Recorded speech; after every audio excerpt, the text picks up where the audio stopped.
Hello and welcome to another instalment of Siblings in Science. I'm Bradley, And I'm Joe.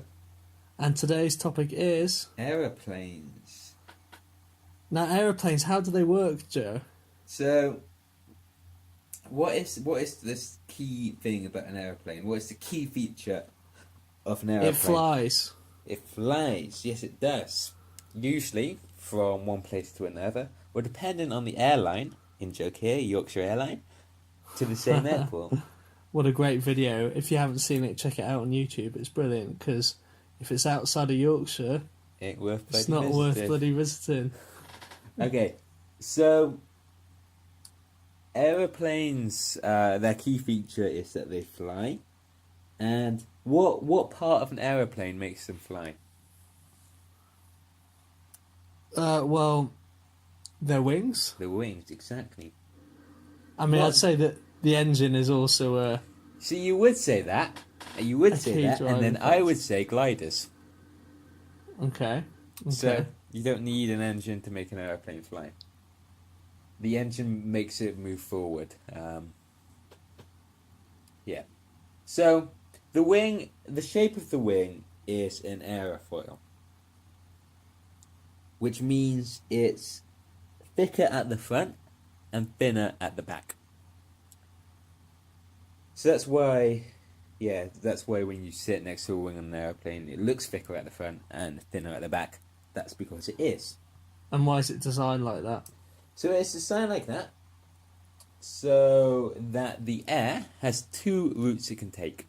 It's not actually, I say it's designed like this, but when your aeroplane is moving into the wind, the air can either go above the wing or below the wing, right? Yeah. And the route above the wing is longer than the route below the wing. Yeah. This is because above the wing it's curved and then below the wing it's flat. Mm-hmm. Okay, And what's that specific purpose for?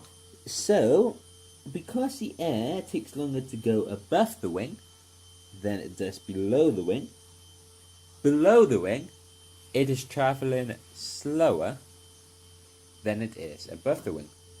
Okay. Because it gets to the other end at roughly the same time. So this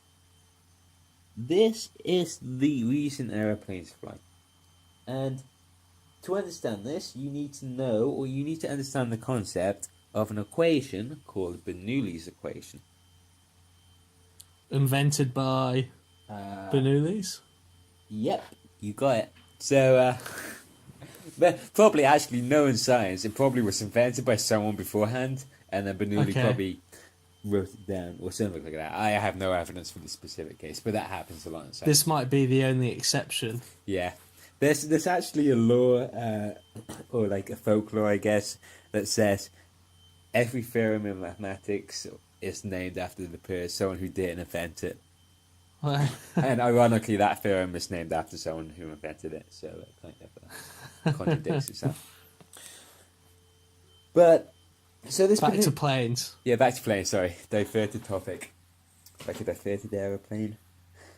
So this Don't stick with the science, not the puns. Yeah, okay, well, this topic of Bernoulli's principle basically says that the slower air moves, I have to get this the right way around or it's not going to work. The slower air moves, the higher pressure it has. Okay. This is a You sure that's the right way round? That is, I've spent about a second thinking about it, and I'm sure it's that way around. It's the unintuitive way to what you think it should be, right? Okay. You would think faster air, higher pressure. That's complicated by like. So the slower the airflow, the higher the pressure. Slower the air, the higher the pressure. Yeah. So, can you explain roughly what pressure is? What's the force acting upon something? Yeah, so more precisely, it's force per unit area. So the higher the pressure on a given unit area, the larger the force. Yeah. Okay, so can you remember if I said air moves faster or slower below the wing than above? So I should have. This Should have is a been test of listening, whether yeah. I've been paying attention. But the air travels. Well, it's flatter below. Yep. So it travels slower above. No, the other way around. It travels slower below, Yep. faster above. Yep. It kind of meets at the other end at roughly the same time. That's the naive way to think about it.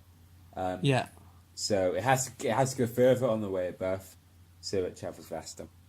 Yeah. So I'm going to test you again now. Slower air has a higher or lower pressure than faster air. Slower air has a higher pressure. Slower air has a higher pressure, exactly.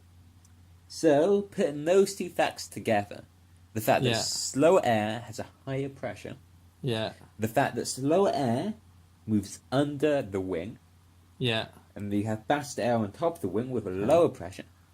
So the slower air Yep, with higher pressure keeps the plane up. yep, exactly. It means you have what's called a net force in the upwards direction. Okay. Or a balancing force, depending on what type of flight you're in. But then, so how does the plane land? Or is that a silly question that you just simply force more air? Yeah, so I guess you tilt the plane in such a way that that effect is no longer a significant factor. Okay. Then you also have like flaps on the end to stop the plane stalling and things like that. I'm not sure that's true, but you have like other stuff to stop things happening. Okay. So I don't know how we're doing with time here, but I'm going to quickly mention this anyway because it's cool.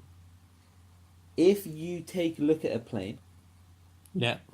it actually has a mini tornado, or a vortex is the technical term for it, going from one tip of the wing all the way back, possibly a mile or so back, and then coming back and reaching the other tip of the other wing.